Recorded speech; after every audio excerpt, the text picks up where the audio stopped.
포탄이 쏟아지고 건물이 무너지는 아비규환의 현장, 온 세상이 끝장날 것 같은 공포가 지배하는 그 순간에 누군가는 소리 없이 미소 지으며 주식을 사 모으고 있다면 여러분은 믿어지시나요? 제정신이 아니라고 생각하시겠죠. 하지만 인류 역사가 증명하는 가장 잔인하고도 명백한 진실 중 하나는 바로 피가 낭자할 때가 최고의 매수 기회였다는 사실입니다. 자, 상상해보세요. 뉴스에서는 연일 국가 비상사태가 선포되고 증시 전광판은 온통 10%런 하한가로 도배되어 있습니다. 내일 당장 내 재산이 휴지 조각이 될지도 모른다는 공포가 목을 죄어오죠. 그런데 이상하죠? 역사는 늘 우리가 가장 절망했을 때, 모든 것이 끝났다고 생각했을 때 비로소 거대한 반등의 서막을 열어왔습니다. 2026년 오늘날 우리는 지난 몇 년간 지구촌 곳곳에서 터져나온 분쟁과 갈등의 불씨가 경제를 어떻게 뒤흔들었는지 똑똑히 목격했습니다. 지정학적 위기가 고조될 때마다 전 세계 투자자들은 비명을 질렀지만 결과는 어땠나요? 결국 시장은 다시 튀어올랐습니다. 도대체 왜 주식시장은 전쟁이라는 최악의 비극 속에서도 기어코 반등의 실마리를 찾아내는 걸까요?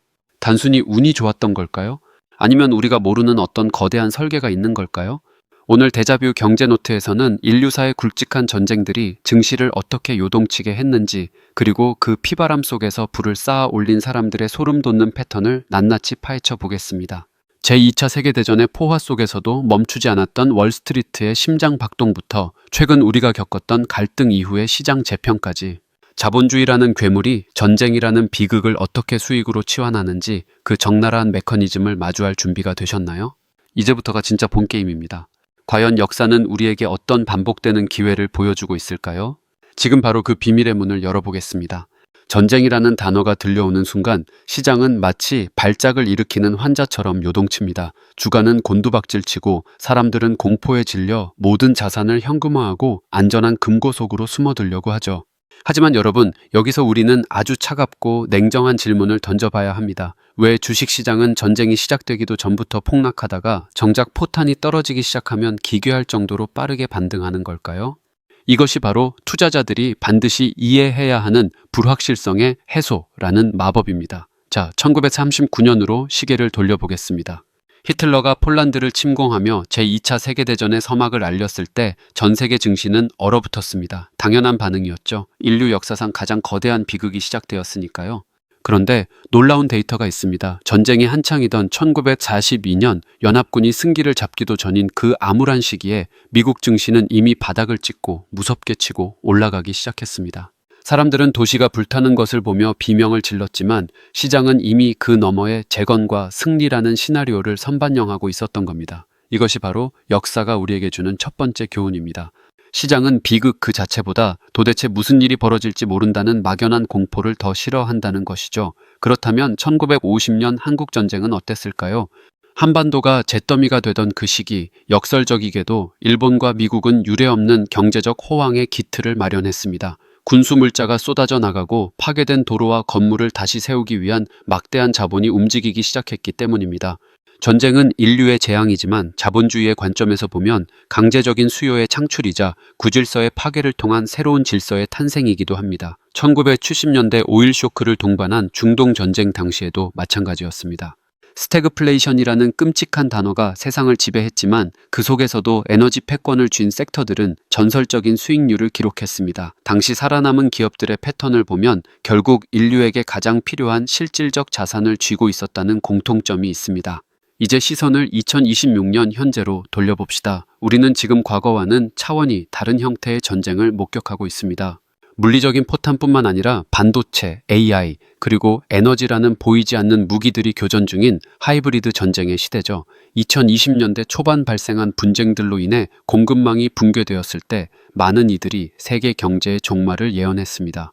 하지만 보십시오. 2025년과 2026년을 관통하며 시장은 오히려 AI 기술의 폭발적인 발전과 에너지 안보라는 명목에 진행된 원자력 및 신재생 에너지의 재평가를 통해 새로운 고점을 향해 달려가고 있습니다. 1929년 대공황 직전의 과열과 닮아 있다는 우려 속에서도 기술혁명이라는 강력한 엔진이 시장을 견인하고 있는 형국입니다. 여기서 우리는 아주 흥미로운 평행이론 하나를 발견할 수 있습니다. 1920년대가 라디오와 자동차라는 혁신이 이끈 시대였다면 2026년은 생성형 AI와 로봇공학이 그 자리를 대신하고 있다는 점입니다. 과거 전쟁 직후 주가가 반등했던 핵심 동력이 파괴된 인프라의 재건이었다면 현대의 전쟁과 갈등 이후 반등의 동력은 무너진 공급망을 대체할 기술적 자립에서 나옵니다. 전쟁이 터지면 반도체 공장이 멈출까봐 걱정하지만 역설적으로 그 공포는 반도체 기술의 가치를 수십 배로 튀겨버립니다. 치킨 게임에서 살아남은 독점적 기업들이 시장을 장악하는 40년 주기의 반도체 사이클이 전쟁이라는 변수와 만나면서 더욱 극적으로 전개되는 것이죠. 여러분 혹시 구두 닦기 소년의 이야기를 기억하시나요? 1929년 버블 붕괴 직전 거리의 구두 닦기조차 주식을 이야기할 때가 고점이라는 그 유명한 신호 말입니다. 전쟁 직후의 반등장에서도 이와 비슷한 심리적 변곡점이 존재합니다. 모든 미디어가 이제 인류는 끝났다라고 외칠 때, 즉 비관론이 정점에 달해 아무도 주식을 사라고 말하지 못할 때가 바로 역사가 증명하는 최적의 타이밍이었습니다. 실제로 1997년 IMF 위기나 2008년 금융위기 당시 공포를 이겨내고 현금이라는 실탄을 투입한 사람들은 불과 몇 년 만에 자산 규모를 수십 배로 불렸습니다. 그들은 전쟁과 같은 거대한 위기가 오면 화폐의 가치는 떨어지고 결국 생산 수단을 가진 기업의 지분이나 부동산 같은 실물 자산의 가치가 폭등한다는 사실을 본능적으로 알고 있었던 겁니다. 더욱 소름 돋는 사실은 전쟁이 기술의 진보를 10년 이상 앞당긴다는 점입니다. 인터넷도 GPS도 심지어 우리가 지금 열광하는 컴퓨터의 시초도 결국 전쟁이라는 극한의 상황에서 탄생했습니다. 2026년에 우리가 목격하고 있는 드론 기술의 비약적 발전과 우주 산업의 확장 역시 현재 진행 중인 지정학적 갈등의 결과물입니다. 이런 기술들은 전쟁이 멈추는 순간 민간 영역으로 쏟아져 들어오며 폭발적인 경제 성장을 견인합니다. 이것이 바로 전쟁 직후 주식시장이 단순히 회복하는 것을 넘어 퀀텀 점프를 하는 진짜 이유입니다. 하지만 주의해야 할 점도 있습니다. 모든 주식이 다 오르는 것은 아닙니다. 17세기 튤립 광풍이나 2000년대 초반의 닷컴버블 생존자들을 보십시오. 위기 뒤에 찾아오는 반등장에서 살아남은 것은 결국 실체가 있는 기업들 뿐입니다. 2026년의 관점에서 보면 단순히 AI라는 이름표를 단 기업이 아니라 전쟁으로 인해 재편된 새로운 공급망에서 대체 불가능한 위치를 차지한 기업, 그리고 에너지 패권의 이동사에서 살아남은 에너지 인프라 기업들이 그 주인공이 될 것입니다. 자, 이제 본론의 핵심으로 들어가 보죠. 만약 지금 이 순간 혹은 가까운 미래에 우리가 예상치 못한 거대한 충돌이 발생한다면 여러분은 무엇을 보시겠습니까?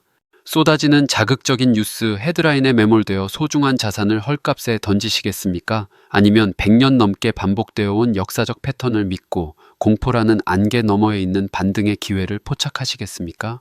역사는 늘 비관론자들에게 박수를 보냈지만 부는 언제나 낙관론자의 차지였습니다. 특히 30대 직장인 여러분처럼 긴 투자 호흡을 가진 분들에게 전쟁과 같은 일시적 충격은 인생을 바꿀 수 있는 거대한 자산 배분의 기회가 된다는 사실을 잊지 마십시오. 결국 우리가 마주한 이 모든 소란의 끝에는 무엇이 기다리고 있을까요? 역사는 우리에게 아주 명확한 대답을 들려줍니다. 전쟁과 같은 거대한 위기는 자본주의의 심장을 멈추게 하는 것이 아니라 오히려 낡은 피를 쏟아내고 새로운 피를 수혈하는 잔인한 자기 정화의 과정이었다는 사실입니다. 1929년 대공황의 처참한 붕괴 이후 2025년과 2026년으로 이어지는 평행이론을 걱정하는 분들이 많지만 그 시절과 지금의 결정적인 차이는 바로 기술의 도달 속도에 있습니다. 과거에는 새로운 인프라를 까는데 수십 년이 걸렸다면 지금은 AI와 네트워크를 통해 단 몇 년 만에 무너진 경제를 재건할 수 있는 시대니까요. 우리가 흔히 말하는 부자 반등은 단순히 운이 좋아서 일어나는 기적 같은 일이 아닙니다. 그것은 철저하게 계산된 자본의 이동 결과입니다. 전쟁 직후의 시장은 마치 억눌려 있던 스프링이 튀어 오르는 것과 같습니다. 1970년대 스태그플레이션의 늪을 지나 80년대 황금기를 맞이했던 것처럼 2020년대의 지정학적 갈등은 결국 2030년을 향한 새로운 부의 지도를 그리고 있는 셈입니다. 자, 여기서 여러분이 주목해야 할 것은 어디로 돈이 흐르는가입니다. 100년 전 런던의 철도 확장이 집값을 바꿨고 강남의 말죽거리가 압구정이 되었듯 이제는 데이터 센터와 로봇 공학이 들어서는 곳이 미래의 강남이 될 것입니다. 그렇다면 우리는 지금 무엇을 준비해야 할까요? 역사의 저점에서 비관론이 정점을 찍었을 때 록펠러가 주식을 사모으고 1997년 IMF 위기 속에서 누군가가 100억 부자가 되었던 그 패턴을 기억해야 합니다. 현금이라는 실탄을 50% 이상 확보하며 기회를 기다리는 사람들, 그리고 하락장에서 오히려 배당이라는 따뜻한 월급을 챙기며 버티는 사람들, 이들이야말로 시장의 거대한 파도를 서핑하듯 즐기는 진정한 승리자들입니다. 결국 투자는 기술이 아니라 철학의 문제이며 그 철학은 과거를 통해 미래를 읽어내는 통찰력에서 나옵니다. 이제 안개 속에서 길을 잃지 마십시오. 전쟁이라는 비극 뒤에는 언제나 인류의 진보와 거대한 자산 가치의 재평가가 뒤따랐습니다. 2026년 오늘 우리가 겪고 있는 이 혼란은 당신의 자산을 갉아먹는 괴물이 아니라 당신을 다음 세대의 부자로 만들어줄 가장 강력한 조력자가 될 수 있습니다. 자, 이 거대한 반등의 서막 앞에서 여러분은 어떤 선택을 하시겠습니까? 공포에 질려 도망치시겠습니까? 아니면 역사가 내미는 기회의 손을 잡으시겠습니까? 오늘 우리가 함께 나눈 전쟁과 시장의 평행이론 어떠셨나요? 누군가에게 전쟁은 모든 것이 끝나는 절망의 마침표겠지만 역사적 패턴을 공부하고 준비하는 여러분에게는 새로운 부의 지도가 그려지는 시작점이 될 것입니다. 100년의 데이터가 증명하듯 인내의 가치는 결국 하락장의 공포를 이겨낸 자들에게만 장기 투자의 마법이라는 선물로 돌아옵니다.